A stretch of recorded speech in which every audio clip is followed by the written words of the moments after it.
Do Sorry. they have internet in Australia? We're in the bush, mate. Gotcha. No. Welcome, guys, to the Muscle by Brain podcast with JPS and Lifting for Life. I'm your host, Jacob Skeppis, and we're here with Ian McCarthy. Welcome, Ian. Thanks so much. Happy to be here. And this is your weekly podcast for everything evidence-based as it relates to lifting, physique development, and bodybuilding. And on today's episode, we're going to be discussing successful dieting for fat loss outside of a contest prep. And we're going to be talking about the common issues, obstacles, and challenges that we all face when we're trying to get leaner. So we're also going to outline some of the strategies that we use when dieting to maximize our success in fat loss so that you can apply them to your diet and achieve results with your body composition. So welcome, Ian. Still happy to be here. Can't think of anything funnier to say than that. I'm glad you're happy, man. I'm glad you're happy. And I think today I wanted to first address why most people have a hard time losing fat in the first place. So assuming that people understand energy in, energy out, because in theory fat loss is quite simple, but there are a number of barriers that prevent people from successfully getting lean. So Ian, what do you see to be the primary struggles that people face when they're, starting a fat loss phase and, getting the ball rolling? Well, I was going to say lack of knowledge, although I think you kind of put that aside. You've granted that people roughly know what it is they're doing. Although I still think it's worth noting that for so many people, potentially the overwhelming majority, if we're just talking about all of the people who desire to lose weight or lose fat. Definitely. Is butter a carb? Do I eat more because my metabolism is damaged? Should I should I even lift weights? And I mean, I'm exaggerating somewhat for comedic effect, but I mean, these are questions that potentially millions of people are going to ask, or questions like that. And so that's really that's why there's so much value in underlining principles as basic as you probably want to be in an energy deficit.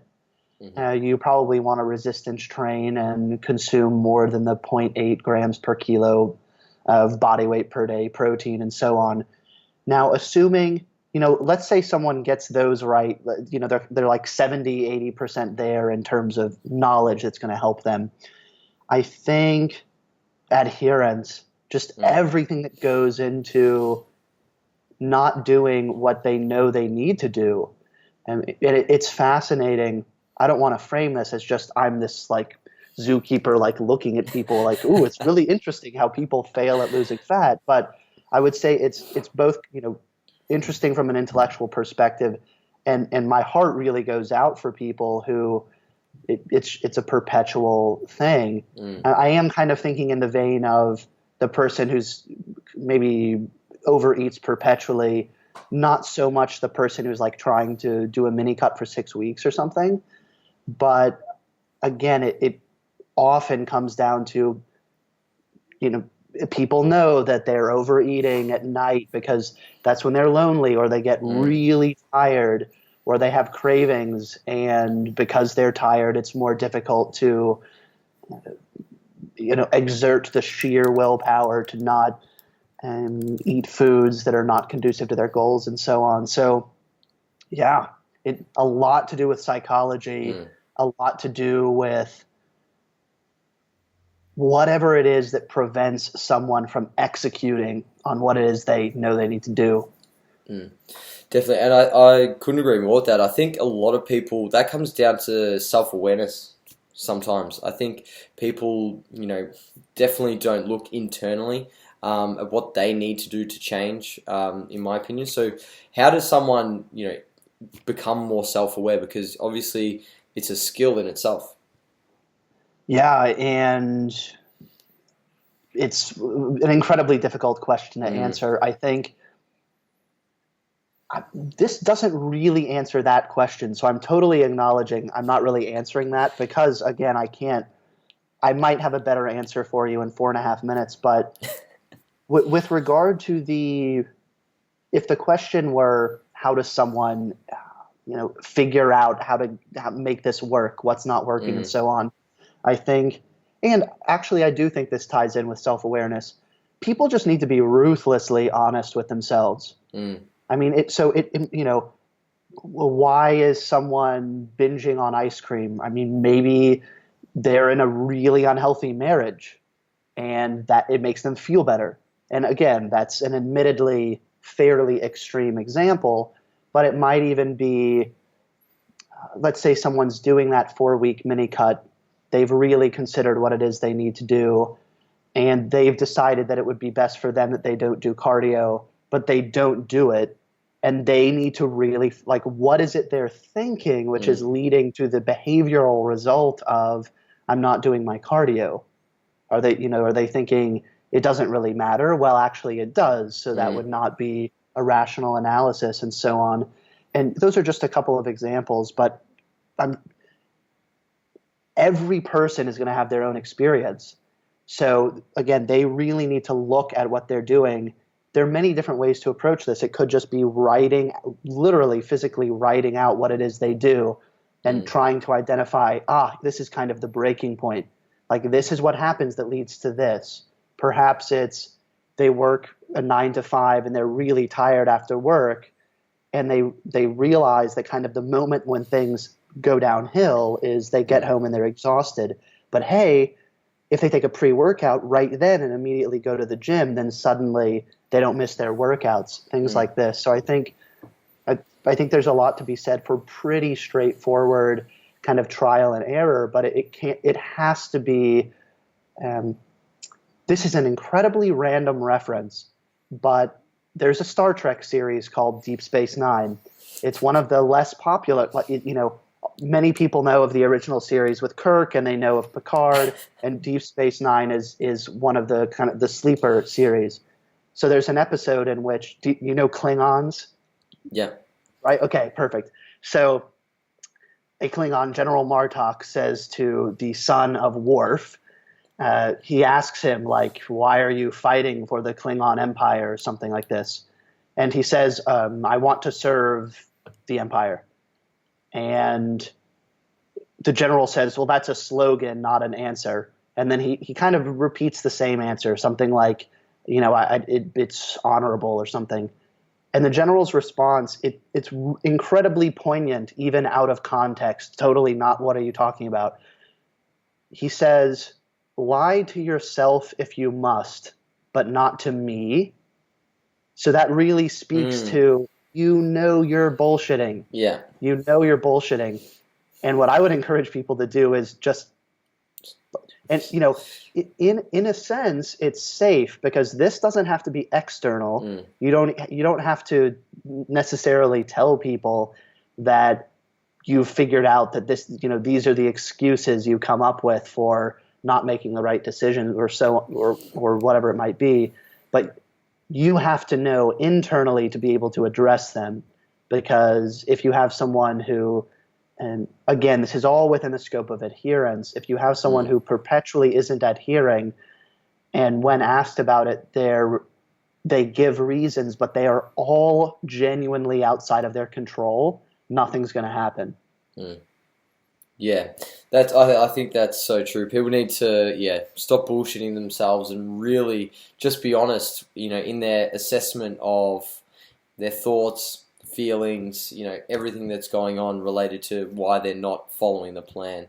And one of the other things that I see to be a massive reason for people not being able to achieve their fat loss goals is adequately and appropriately setting timeframes.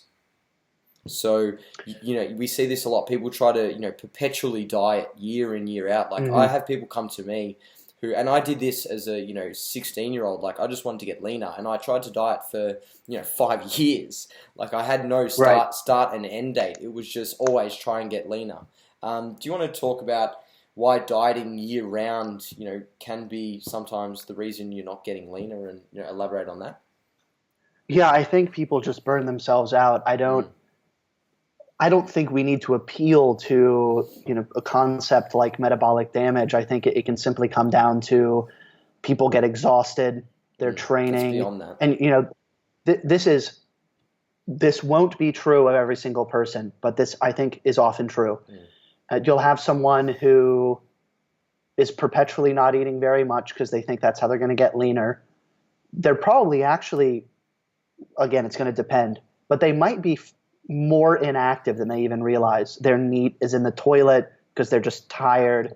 Okay, so they might be doing the cardio. The quality of their resistance training probably isn't very good because they're just burnt out. And yeah, there are situations in which nothing, like they want to get leaner because they might be 10%. They still have the stubborn fat. They have a moderate amount of muscle. They're not eating enough or really training to have a lot more muscle. And without a drastic change in approach, yeah, that person's going to be in a similar position in 2 years, 5, whatever it might be. They're not going to be eating much. They're putting themselves, I don't want to say this will cause an eating disorder, but I think that a trigger for eating disorder, something that can increase the likelihood of developing disordered eating, is perpetually under eating. Because this might be the person who, they think that they have to eat 1,700 calories a day to get shredded, and they think that for 5 years or whatever it might be.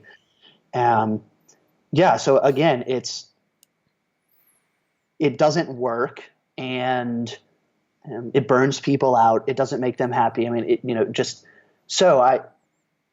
with regard to time frames or timelines, I think it can go in either direction. I think if saying I desire to generate this result, lose this amount of weight, etc., in 8 weeks, focuses someone and allows them to do what they need to do, or makes it easier, or increases the likelihood that they'll do that, that can be tremendously valuable. I do think that in many cases, it being more open-ended can work. Saying, okay, this is the goal, but if it takes longer than I think, that's fine, as long as it isn't that purgatory. And it won't necessarily, this goes for a wide range of issues. It isn't just the person trying to get lean. If giving yourself a timeline can allow you to focus, but it can also be somewhat suffocating, stress-inducing in a way that actually isn't helpful. And then something being open-ended can allow someone that breathing room, but it can also result in, whatever, I have 15 years in which to lose a kilo of fat, and just nothing happens. It's about knowing when to, apply the right tool, I guess, and have those time frames put in place versus having the more open-ended, fat loss phase. And we all know that we can lose weight and lose fat. Like, creating a calorie deficit isn't too hard for a week or so, and dropping a couple of kilos isn't too hard, but maintaining weight definitely is. So why is maintaining weight important for long-term body composition improvement? Because if someone doesn't have a system in place, or let's put it extremely simply, if someone does not know how to maintain body weight, body composition after an aggressive phase, a relatively aggressive phase in which they, let's just say, make drastic body composition changes. I mean, it might be recomposition or just straight fat loss, and they'll regress. So it's interesting, actually, that in my mind, maintaining is easier than losing fat. I mean, you're able to eat more, maintaining, be less active. Again, it's going to vary depending on the context, but I think what can make maintaining, there are two things that can make maintaining challenging. One is genuine lack of knowledge, again, because if the knowledge isn't there, you can't act on it. It might even be very basic, just what you need to do, but not why. If you lack that, then you're just shooting in the dark.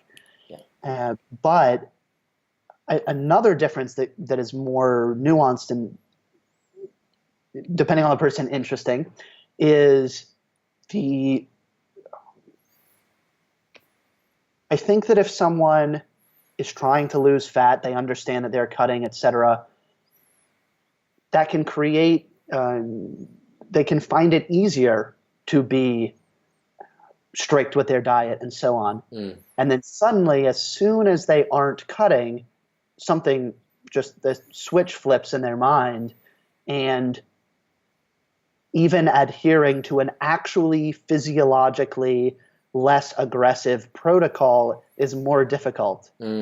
So, again, not wanting to make assumptions about any one person, you would have the stereotypical someone who gets shredded to the bone for a show, and then they're fucking fat off season. Yeah. I mean, they legitimately gain like 30 pounds of fat quickly. That used to be me.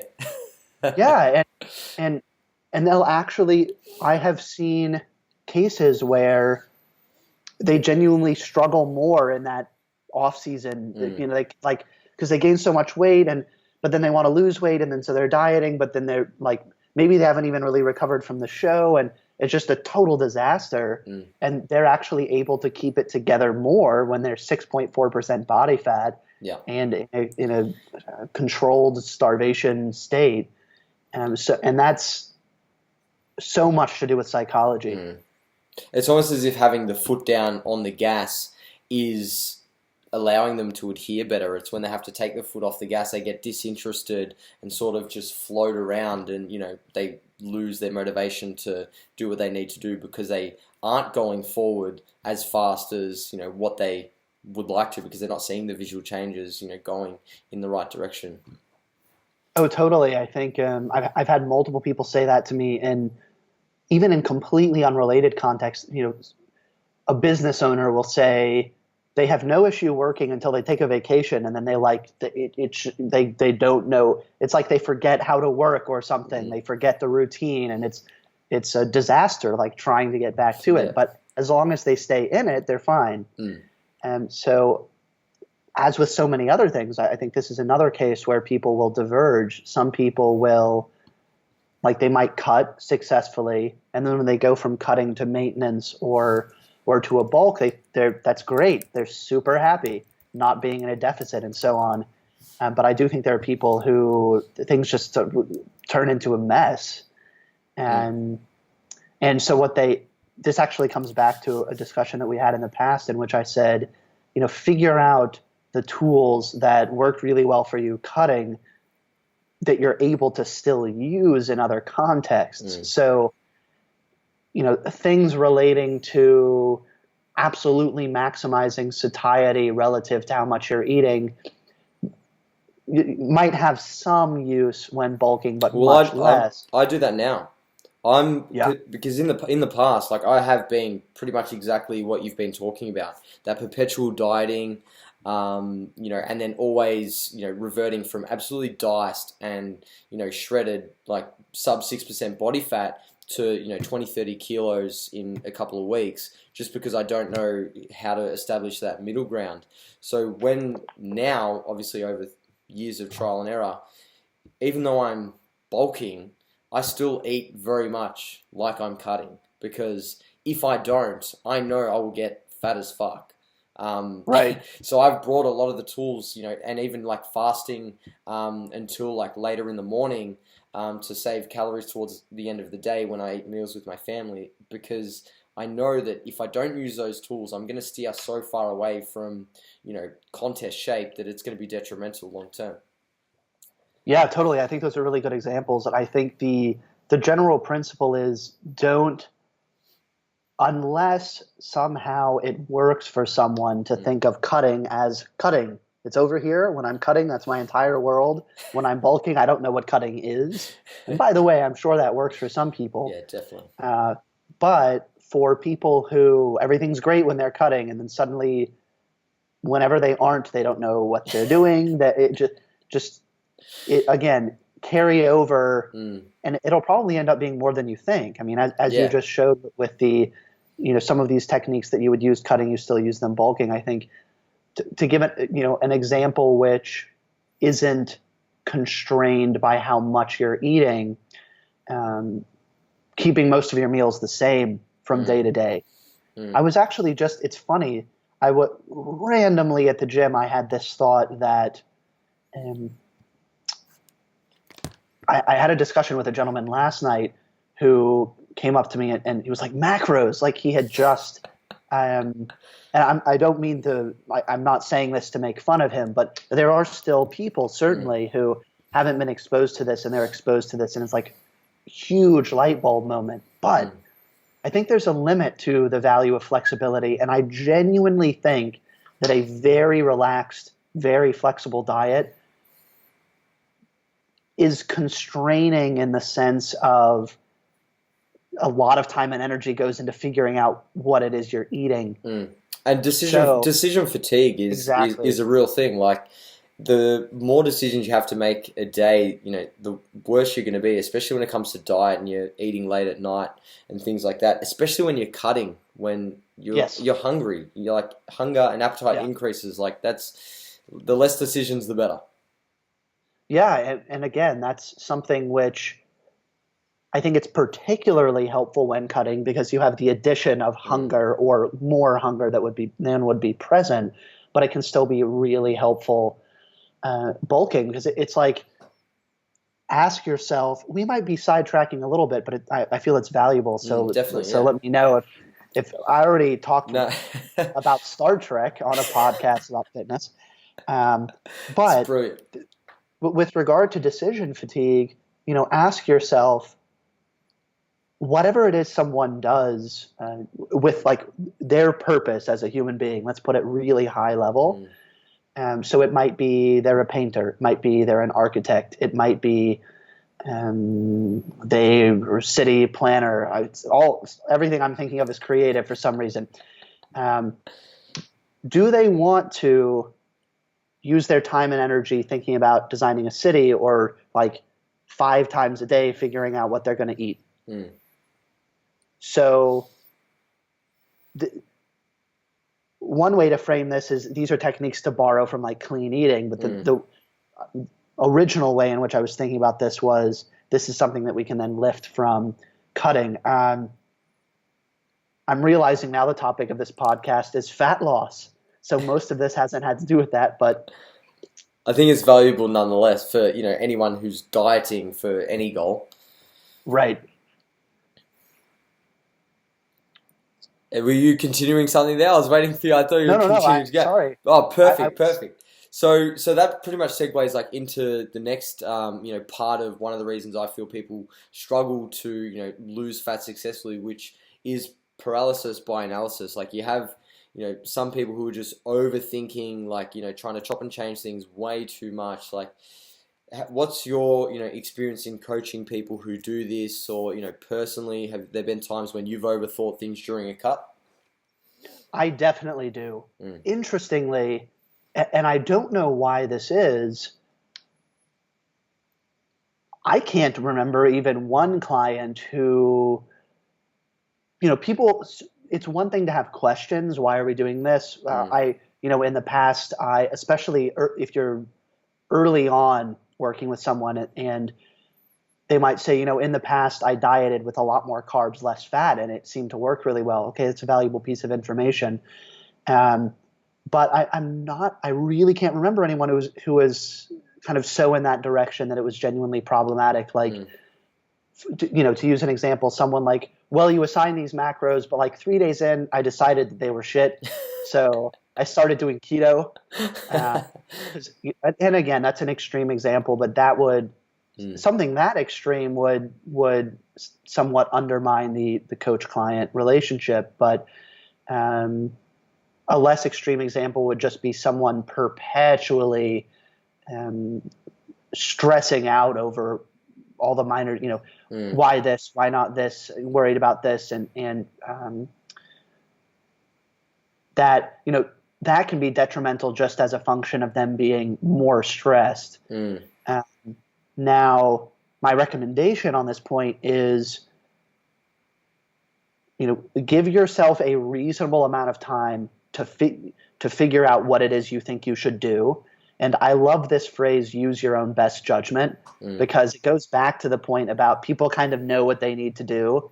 And a lot of the rational analysis they do is actually not rational. Like it leads to conclusions that they know are not the right ones. Yeah. And then and if you're struggling to make that decision, by the way, absolutely reach out to your friends if they, to get another point of view. Maybe they're more experienced. Maybe they have a different kind of experience. Maybe they're almost exactly like you, but you really just need another perspective. And this would certainly be this is why coaches exist. And I think there's a reasonable argument to be made for that's more valuable than the knowledge side, which is not to say like doesn't matter if a coach knows what they're doing, but it's hugely important to have someone who's like, this is the plan, this is what you need to do. Not to say they can't ask or answer questions about it, but you've turned that effort over to someone else who isn't in your shoes and potentially kind of freaking out about what's happening and not able to frame things objectively. Now, once you've made the decision, you have made the decision, and just like you have to trust it. Execute. Right. And like a week like isn't even a long time to do something. More often, I will make changes every 2 weeks, and that isn't. It's not like I'm philosophically committed to that. I mean, in practice, that tends to be what works. I do the same. And it's funny. I actually wrote an email to a client recently where I said, because I try to be. I don't want to claim I'm super amazingly, like no one is as transparent as I am, but I said to them, as a coach, it's slightly awkward to not make a change. Paul Revelia actually made a good post about this on Instagram. It was probably a month or two ago now, but something like, sometimes you don't need to make a change. Like putting aside money, putting aside whether or not you're giving the impression of doing something, sometimes it's just working and you need to leave it. And that's what I said. I was like, I know that there's this slightly awkward element of like you're getting paid to say that it's okay. Yeah. Just like do everything the same. But yeah, you need to apply that to yourself. So you made a decision. Maybe it's the wrong decision, but you need to actually find out. Like, and here's an analogy. We'll see if it's any good, but it came to mind. Researchers. Imagine if a group of researchers, they want to investigate whether or not sugar is addictive. This is a thing that people are talking about. This is a thing. For the record, sugar is exactly the same as cocaine. Just since people were wondering.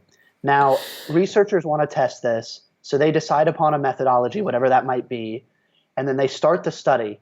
Second day into the study, they're like, shit, no, this is a bad methodology. Scrap it.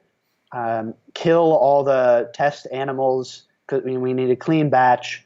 Or if it's in human we have to get rid of all these 64 subjects, recruit them over again. New methodology, this is better. 4 days into the new one, well, this is better than it was, but this is not the right one.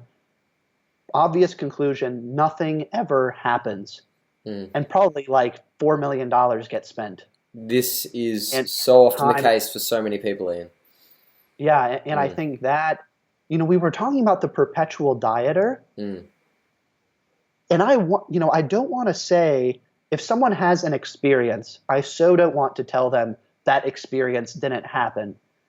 But I wonder how often there really is someone who's kind of been doing the same thing for 5 years and nothing's happened, versus the person who never sticks to anything more than like 6 weeks and nothing happens. The program hopper, and one thing to alter your program in the sense of like what we were discussing earlier, like you're doing a different exercise for your arms. Your arms are still going to grow. Okay. Like it can happen. I mean, the person who like overhauls everything. They have one person write them a program, and then someone from a very different background and programming style and so on. And so yeah, I would actually go as far as to say it can be better to stick to a less physiologically ideal protocol, if that means overall you're getting more right.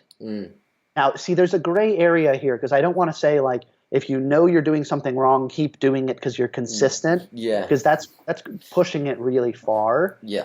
But it shouldn't be, and I definitely speak to this from a perspective of personal experience, because there are really two things. One, again, I don't want to frame myself as like the guy who knows everything, but knowledge can be dangerous for the person who has it in the sense that they can justify everything. Well, yeah, that can happen, and that's really an issue of intellectual honesty. And yeah, people can use. This is really unfortunate. People can use knowledge as a weapon, but I'm thinking, let's conceive of knowledge as just like an encyclopedia of all of these facts you have in your mind. If I have 5,000 facts and another person has 2,000, I have more to deal with. And if I allow those to just always kind of splash all over the place, and I'm not able to kind of push those aside and, okay, this is what needs to happen, then it goes right back to paralysis through analysis. That to use, I don't know how often this even happens, but if someone were like, I got to get my protein timing like perfect, and so they don't sleep, or their sleep is like they wake themselves up to make sure they get another protein bolus, because you can only use so much protein for muscle protein synthesis at any one time, and you'll theoretically build more muscle if you get a protein bolus. You need to generate amino acidemia during sleep, the area under the and again, I'm slightly exaggerating for comedic effect, but a lot of that actually is mechanistically plausible. But the person's missing sleep. Like, how important is sleep relative to ideal protein distribution? And that was what I wanted to talk. Sorry, have you got more on that? No. Perfect. So one of the other things I wanted to talk about was, so outside of a contest prep, obviously normalcy is something that people want to have, and they sort of have to sacrifice optimal, as you were alluding to there, to be able to adhere to the diet and make progress whilst enjoying life. How do people do this? What's the approach on this? Like, how do you determine how much somebody can sacrifice accuracy, precision, what is optimal for being flexible, adhering, and so forth in a fat loss phase? Sure. So first of all, I want to refer everyone watching this or listening to this to a video that Gary Vaynerchuk made. I wish I could remember the title, but it's something like Chat with 60-Second Club winner. It's an 8-minute video of him talking to someone like on his, someone who won something on his phone, and talking about balance. And this was work-life balance for someone who's an entrepreneur and has young children. And Gary's response was essentially, as long as you're doing your best, then you're doing that's the best you can do. Like, as long as you're doing that, you should be satisfied with your efforts. So where am I going with that? I'm saying that perfection isn't really the target, but like perpetually. Actually, I want to. Perfection is the target in the following sense. You have some sense of like how everything would be perfect, and then you recognize it isn't going to be there, but you make the effort. So, your diet needs to be the following. Okay, something comes up. So instead of taking that as, oh, well, diet's going to go out the window, continue to make an effort to make it work. So, to use an example in my own life, and I'm sure there are people who they have much more going on and so on, but there have definitely been cases where I've been really tired and seriously considered, okay, I'm just going to order pizza. Like, I'm legitimately too tired to do my macros. Like, and pizza sounds good. Now, I would say, by the way, that there have been cases in which I've done that, Mm. because actually in my gut, I'm like, actually, I really should do that because I'm trying to do too much here. Yeah. But again, you need to be honest with yourself. Are you just like, do you just want pizza and you don't want to exert, moderately uncomfortable effort, Mm. whatever, to make this happen? Or is that really the right decision? Now, I'm trying to remember the phrasing of the question, but Normalcy with progress. How do we balance that? right. So a concept I've been thinking about a lot and experimenting with in my own life and with clients this year is pushing a little bit harder. But this actually goes in two directions. Things that you tend to overdo, practice doing a little bit less, and things that you tend to underdo, practice a little bit more. So, for example, when I have people come to me who,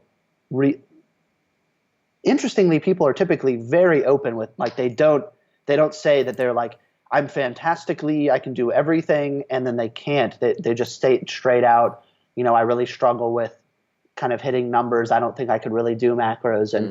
And but what I've been doing is, let's say someone comes to me and they say right, straight out, and really struggle with adherence. Actually having numbers for all the macros is probably too much. So I might have someone start with a calorie target and a protein minimum, and then might be a little wobbly initially.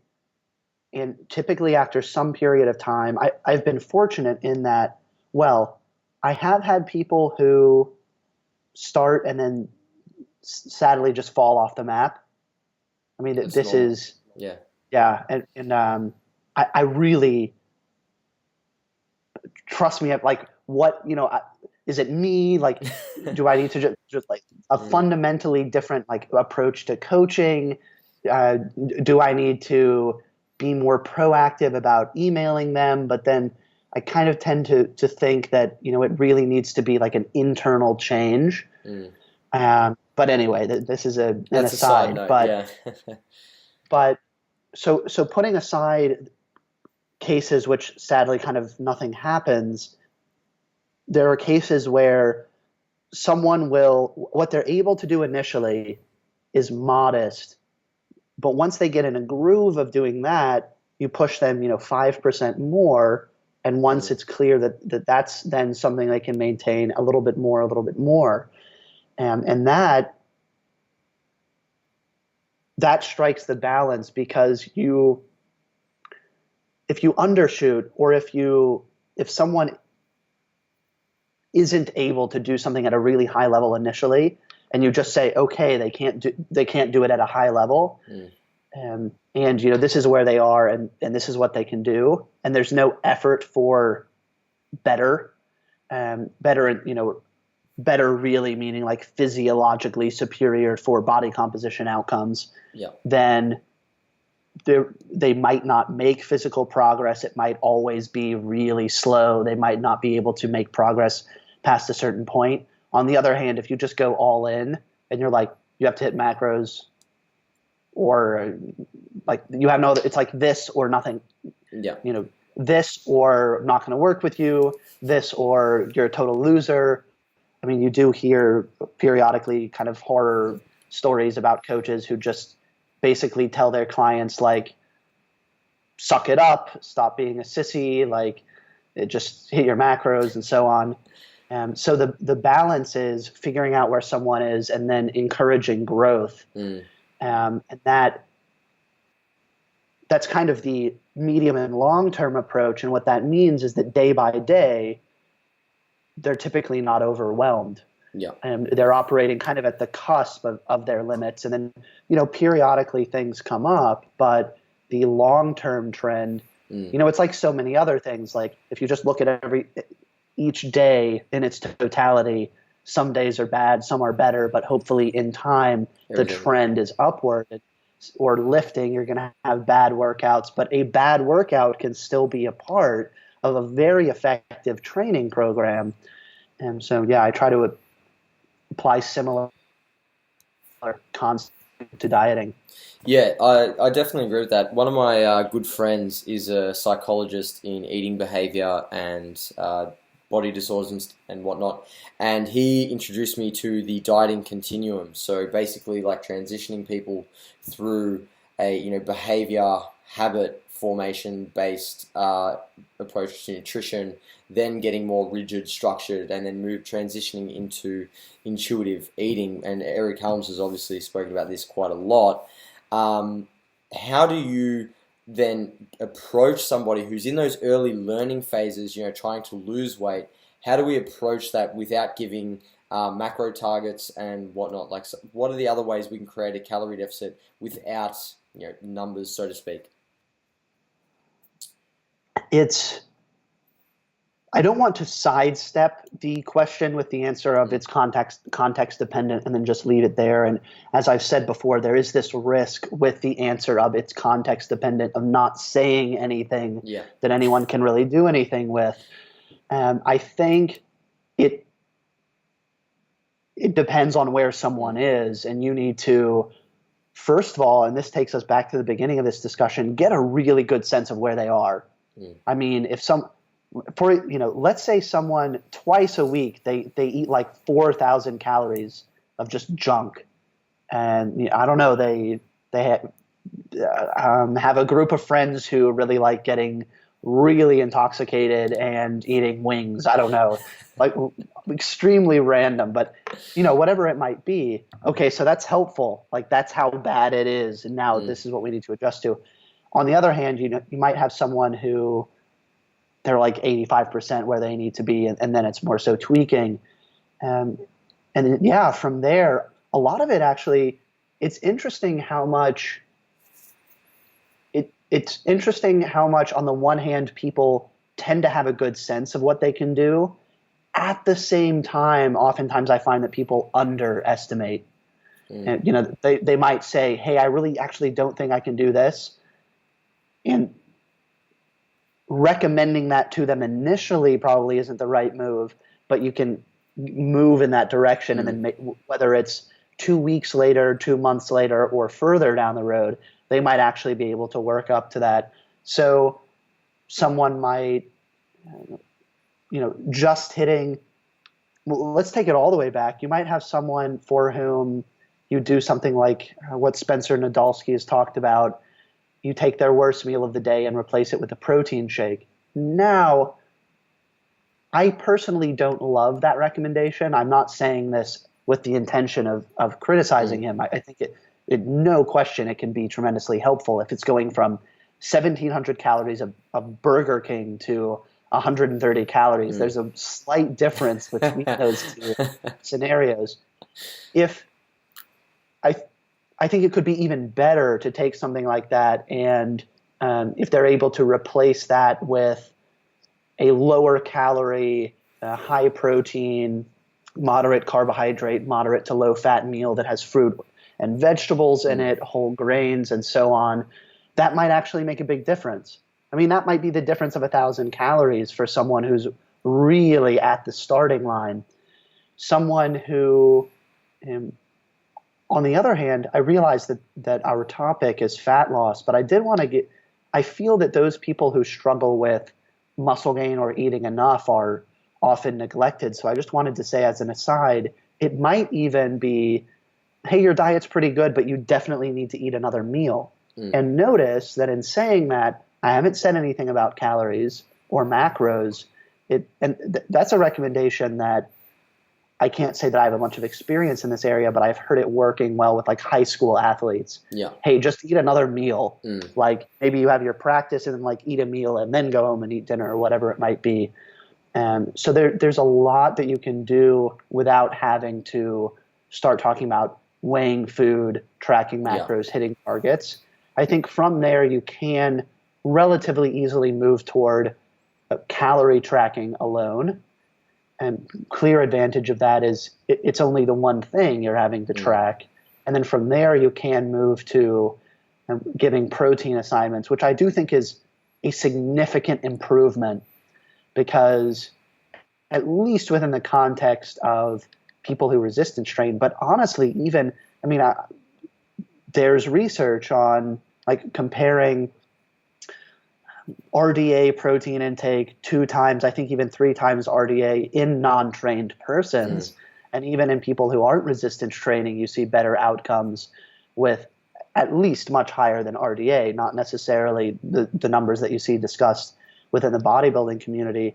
So I do think that's a significant improvement over just calories. And then if someone's able to do that, then I don't find it a huge step to get even more into it. So again, it's, just like no one climbs Mount Everest other than taking one step at a time.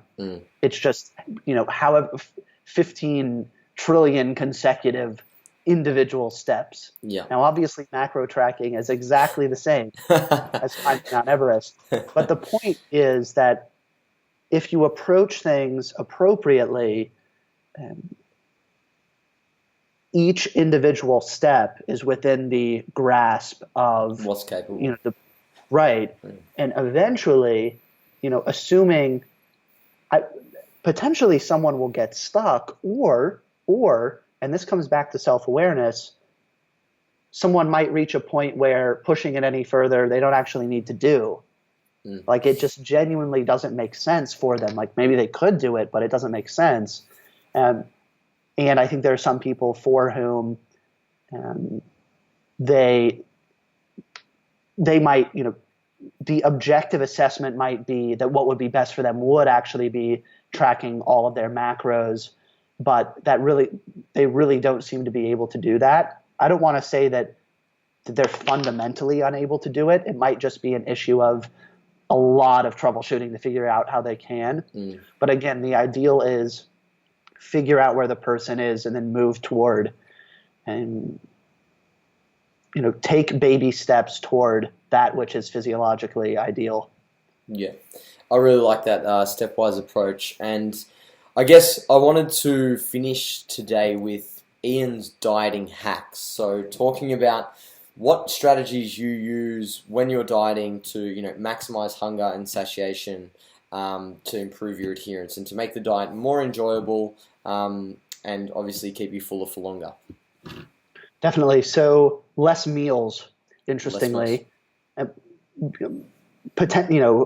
The reason might be so obvious it's like not worth articulating, but assuming that the size of your meals remains approximately the same, you're eating less meals, you're probably going to be eating less food, you're able to have bigger meals. It's interesting. There's a lot of anecdotal evidence that even with energy intake being maintained, bigger meals are more satiating. Like the total satiating effect of the diet is greater. You'll very often see people say, and I recognize that this, someone saying something about their experience is not the same as scientific evidence, but it definitely needs to be considered and properly accounted for. So you'll see people say, well, if I eat 5 meals a day, I'm just starving all the time.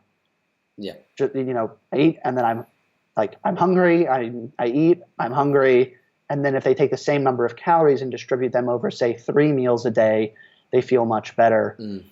So for me, interestingly, earlier this year when I started bulking, I naturally moved to 5 meals as I found that 4 wasn't quite cutting it. And then in both last year, my cut, and then earlier, my mini cut that I actually just stopped, I did 4 meals. And I'm not sure I seriously considered 3.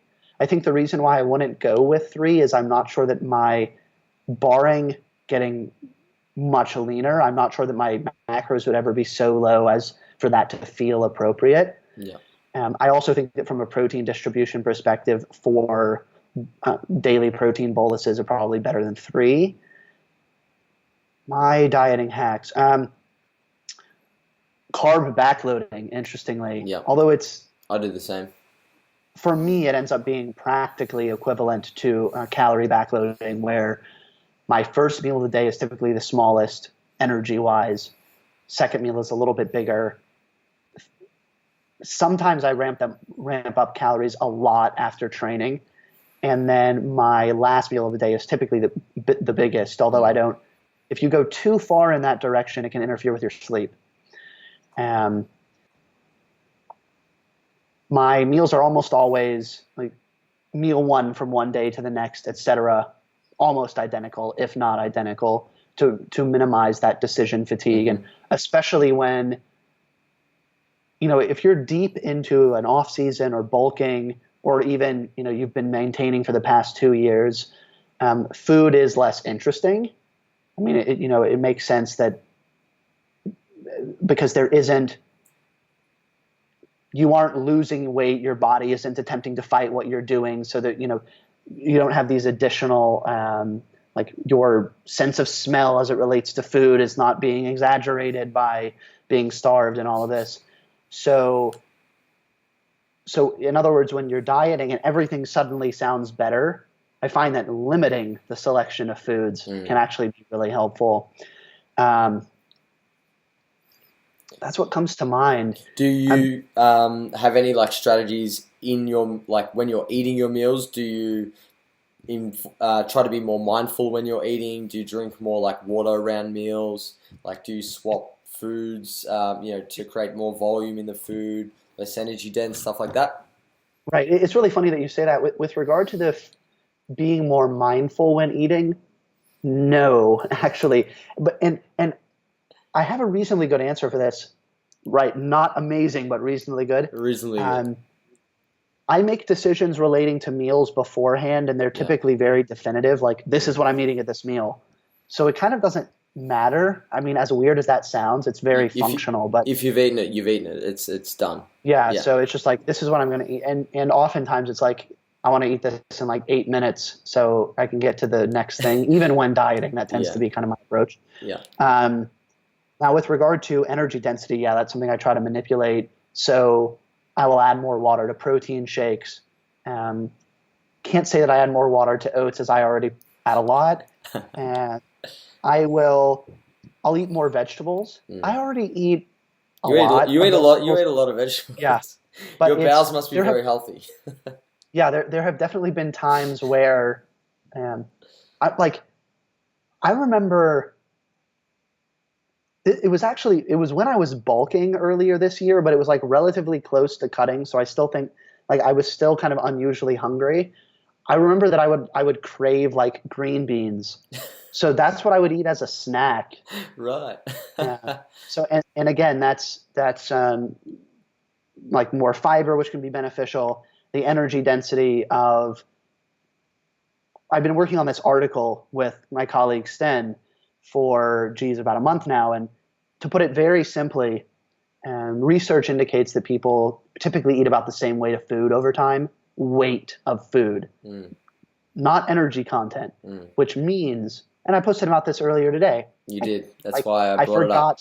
I forgot that I posted about that 5 hours ago or whatever it was. 3. So if the weight of your diet is typically, let's say, 2 kilos a day, if you alter the energy density of your diet, literally meaning the amount of energy contained in, we're thinking not about a food, but the diet as a whole relative to its weight, if you decrease the energy density, you can eat this, and by eating different foods, adding water to foods and so on, you can consume the same amount of food by weight and eat less calories. And that's a way of addressing the hunger and satiety side while decreasing actual energy intake. And that can be, that's one of the most valuable tools for cutting. Yeah. So that's something I definitely pay attention to. Awesome. And the final thing I wanted to ask is, when you're at the end of a cut, or a fat loss phase, what is your recommendation for people to do immediately after that? Because we see a lot of people, I definitely do, go from cutting to either not giving a fuck, gaining back all the weight that they lost, or immediately into bulking, and sometimes they go too hard too quickly, gain back excessive fat. What's your recommendations to, over time, improve body composition? Mm-hmm. It depends on the length of the cut and really the end point. So if you ended up really lean, considerably below a level of body fat at which you're comfortable, then you need to be more cognizant of what you're doing afterward, as opposed to a 4-week mini cut or something where maybe you're able to go directly back to what you were doing. I think I don't advocate extended reverse dieting, but I do advocate giving yourself a period to get your bearings, because this might sound very non-scientific, but weird things happen, or weird things can happen following lengthy cuts. Sometimes you end up needing to eat a lot more than you think. Sometimes less, sometimes people rebound in almost exactly the same way every time. So whatever their general methodology last off season was, they can kind of do the same thing. But don't expect it to be Sunday night you end your cut, Monday you start a bulk, and it's great. I think in the past I've suggested 2 weeks in which to figure out what's going on. My suggestion would be to get yourself back to what you think maintenance probably is, and give yourself at least 2 weeks to see what happens, and then make adjustments on that basis. I wouldn't go from deep into a cut to what you think a 500 calorie surplus is. I mean, I don't think that you should be doing that anyway. Putting the cut aside, I think that would be too aggressive a bulk. But yeah, I think there's a real risk of overshooting and regressing really quickly, which is not going to be advantageous unless you're hoping to move up a weight class in powerlifting and you don't actually care about how you look in the off season. But generally, yeah, I would say I think it's a continuum. I think there's an extreme of, hey, I want to maintain this exact look perpetually. I don't want to regain fat, which that can actually be a physically and psychologically unhealthy thing to try to do if you're very lean at the conclusion of a cut. But the other extreme is the just starting as soon as you ended the cut, you're just binging, which is again physically and psychologically unhealthy. So I think, again, try to get a sense of what maintenance is. And weird things happen. Oftentimes people will fill out really quickly. They look amazing. So then maybe they'll overshoot, but then they only even realize that they've done that down the road. And then similarly, you don't want to end up in the direction of really kind of inadvertently extending a cut because, you don't want to gain fat and so on. And get your bearings, reevaluate, try to be objective. Yeah, I definitely agree. That's something that a lot of people need to do more of, I think, at the end of a fat loss phase, is just hover around that weight for a little bit, get a handle on things, and then move into the next phase. But Ian, that's all the time we have for today, guys. We hope that this discussion has helped you learn a little bit more about what you need to do to maximize the success of your fat loss phases. Thanks for being on again, Ian, and we'll speak to you all next time. Make sure you like this video, subscribe to the channel, and if you guys have questions, hit us up and we'll be sure to answer those in the comments below. Thanks for listening, guys. Speak to you all next time. Awesome. Thank you, Ian.